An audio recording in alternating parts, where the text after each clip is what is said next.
আলহামদুলিল্লাহ, এই গরমের ভিতরে কত মানুষের কষ্ট হইতেছে। যেখানে আলহামদুলিল্লাহ গাছ আছে, পর্যাপ্ত সেখানে আবহাওয়া ঠান্ডা। সোশ্যাল মিডিয়ায় বিভিন্ন জায়গায় বিভিন্ন পিক আসতেছে, যেখানে সিলেটের তাপমাত্রা 27 ডিগ্রি, সেখানে ঢাকার তাপমাত্রা 42 ডিগ্রি। আর সিলেটে প্রচুর পরিমাণে ফাঁকা ফাঁকি গাছ আছে, যার কারণে তাপমাত্রা নিয়ন্ত্রণে আছে। আর ঢাকা তো অপরিকল্পিত নগরায়ন হয়ে গেছে, যার কারণে প্রচুর গাছপালা কাটা ফেলছে। বাংলাদেশের বিভিন্ন সড়ক নির্মাণের জন্য বা বসানোর জন্য অনেক গাছ কাটা হয়েছে, যার কারণে তাপমাত্রা একটু বেশি। কিন্তু এই কষ্ট, এই যে গরমে কষ্ট থেকে বাঁচার জন্য আমাদের প্রচুর পরিমাণে গাছ লাগানো দরকার।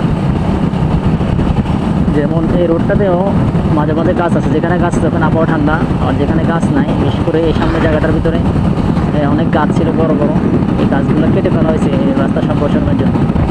ওদের ছিল সাথে সাথে